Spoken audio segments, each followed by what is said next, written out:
And that brings me back to the aliens. Yes. Because if there is anything that's going to wake people the fuck up to how weird this whole thing is, is if all these people that are coming forward, all these people that are talking about us having retrieved alien crafts, the Varginha incident in Brazil, that they documented in that film, A Moment of Contact, which is amazing, James Fox movie. I don't know if you've seen it. It's fucking incredible. It seems like there was a crashed UFO. It seems like there was a crashed UFO in Varginha, Brazil in 1996.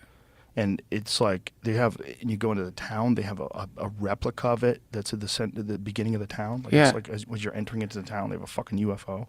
Everyone who was alive back then has a story of seeing these things flying through the air. The people that made contact with these creatures, one of them died of a horrible bacterial infection. There's record of them transporting it to 3 different hospitals. Whoa. Yeah, wild shit, man. Wild shit. They did an autopsy on it, supposedly. The Air Force supposedly flew into Varginha, Brazil, and came back with the wreckage. Wow. Yeah. Why did Brazil give oh, you mean the Brazilian Air Force? The United States Air Force. Why did they give away their UFO? Because they probably had to. There's probably, look, governments give countries aid. They do this, they do that. We work this, we'll protect you from that. We'll do this to help you from that. There's a lot of weird shit going on. And if there's one country that really does have both possession of crashed UFOs and has a whole division, a secret division, where they find crashed UFOs and retrieve them. And this is what this guy David Grush is saying. He's saying they do have that, and they are in possession of that. And then they're lying to Congress. They're not showing Congress this, and they're not showing the American people this. But if they did, if we knew how much of, I mean, that's the Ronald Reagan speech to the United Nations. Did you ever hear that speech? Yeah, sure. It's an amazing speech. Yeah. Because it made all the people, the UFO dorks, go, yes! Right. It's real! But there was nothing forever. Nothing. To be a UFO fanatic from like 1980 to like 2017, you had to be a moron. Come on! I was a moron. Look, I was one of those guys. But you had to, there was not much. You weren't getting much. You'd occasionally get a book. I remember... I mean, Roswell. You had Roswell. You did have Roswell, but you also had some weird stuff. And one of the weird things we had was the abduction phenomenon. That was very weird. Well, and that the guy from Harvard, John Mack, who did all those hypnotic regression sessions with people that claimed to have been abducted, and they were eerily similar. Yeah. Eerily similar. But apparently, people have like questioned his methodology, and people have questioned like the leading nature of whether or not he led people into these thoughts. You know, like by questioning them, asking them, okay, what have you experienced? Have you been encountering UFOs as an alien? I don't know what he asked. You know what it's called? Swamp gassing. You know what that term swamp gassing? No, what's that? You attribute, So people are having legitimate experiences all around the fucking planet, and then people are like, they're all crazy, right? Or they were all tricked into saying something.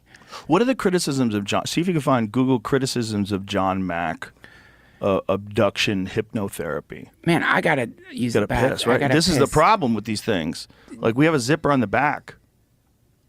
Oh no! Yeah, I gotta like unzip you here before you can pee. I was wondering how long should we end this? We're at like 4 hours. 4 hours? Yeah, it's been 4 hours. Dude, we can't end it on the middle of a UFO thing. We gotta finish out the. I will hold. Okay. I will piss in my fucking furry outfit. Well, we don't have to. We could just end. No, no, I mean, I like to. That's something. I got it. I don't want to. That's something Meow Meow does. What do you got? The John Mack thing. I remember talking about the John Mack thing. Yeah. That's right. I can't remember. How are you doing? You all right over there with your pee-pee? It's hard, right? It's hard to concentrate. Meow Meow likes to pee on himself. No, Meow Meow. Don't do it in my studio. Ari's already done that. Ari's pissed in here a half a dozen times. In the old one, he used to like piss in kombucha bottles.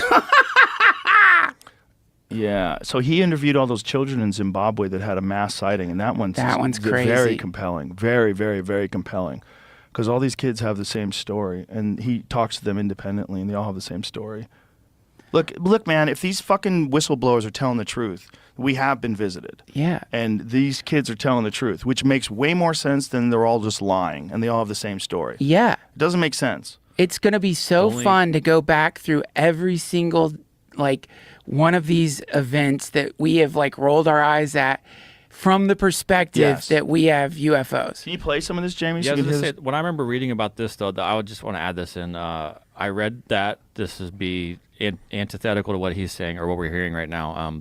He spoke to all these kids in like a big room. There's like 60 kids, and he talked to them all at once and asked and sort of was like leading them on questions. Did you see this? Did you see that? And a couple of them did.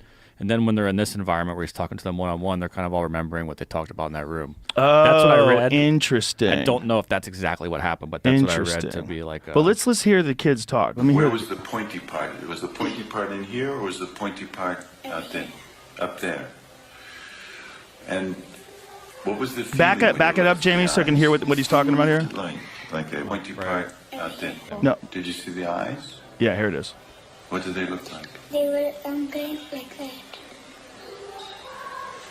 Where was the pointy part? Was the pointy part in here, or was the pointy part out there? Up there. And what was the feeling when you looked at the eyes?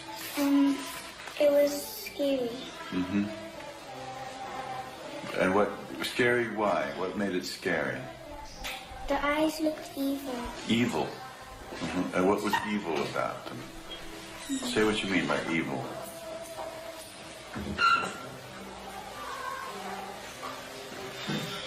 It looked evil because it was just staring at me. With what? Staring at you as if what? As if to do what? As if it wanted to come and take us. As if it wanted to come and take you. That was the feeling you got? That it wanted you to go with it? Did you feel like you wanted to go with it? No.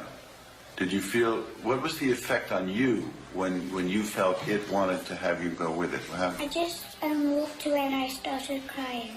They came running up here in such a panic. And, I mean, even if we had staged it, they could not have run all together like that. Even if we practiced it, I don't know how many times. That they came up here like a living snake. And they just came, we were in a staff meeting and we just heard them screaming, ah, and then they were here, you know, and a child can't make that up. Wow. I was very skeptical in the beginning as well. I believed that they'd seen something, but I wasn't prepared to accept that it was anything supernatural or anything like that.